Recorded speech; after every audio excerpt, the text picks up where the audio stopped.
Magandang hapon po, Jean de Mesa para sa GMA News Live. Naniniwala ang NBI na matibay ang ebidensya nila laban sa mga naarestong suspect sa pagpatay sa UP student na si Nino Calinaw.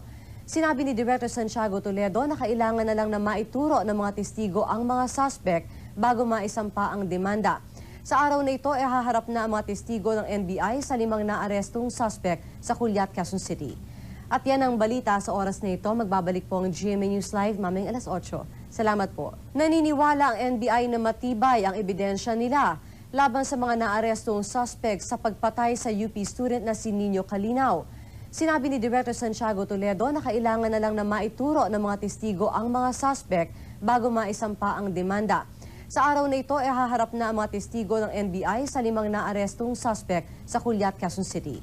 At yan ang balita sa oras na ito. Magbabalik po ang GMA News Live maming 8:00. Salamat po. Naniniwala ang NBI na matibay ang ebidensya nila laban sa mga naarestong suspect sa pagpatay sa UP student na si Nino Calinaw. Sinabi ni Director Santiago Toledo na kailangan na lang na maituro ng mga testigo ang mga suspect bago maisampa ang demanda. Sa araw na ito, haharap na ang mga testigo ng NBI sa 5 naarestong suspect sa Culiat, Quezon City. At yan ang balita sa oras na ito. Magbabalik po ang GMA News Live maming 8:00. Salamat po. Naniniwala ang NBI na matibay ang ebidensya nila laban sa mga naarestong suspect sa pagpatay sa UP student na si Nino Calinaw. Sinabi ni Director Santiago Toledo na kailangan na lang na maituro ng mga testigo ang mga suspect bago maisampa ang demanda. Sa araw na ito, haharap na ang mga testigo ng NBI sa 5 naarestong suspect sa Culiat, Quezon City.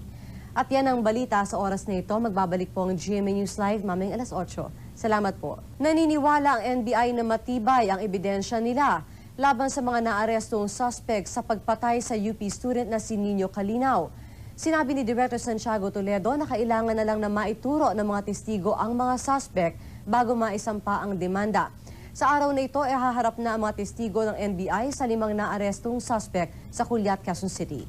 At yan ang balita sa oras na ito. Magbabalik po ang GMA News Live maming 8:00. Salamat po. Naniniwala ang NBI na matibay ang ebidensya nila laban sa mga naarestong suspect sa pagpatay sa UP student na si Nino Calinaw. Sinabi ni Director Santiago Toledo na kailangan na lang na maituro ng mga testigo ang mga suspect bago maisampa ang demanda. Sa araw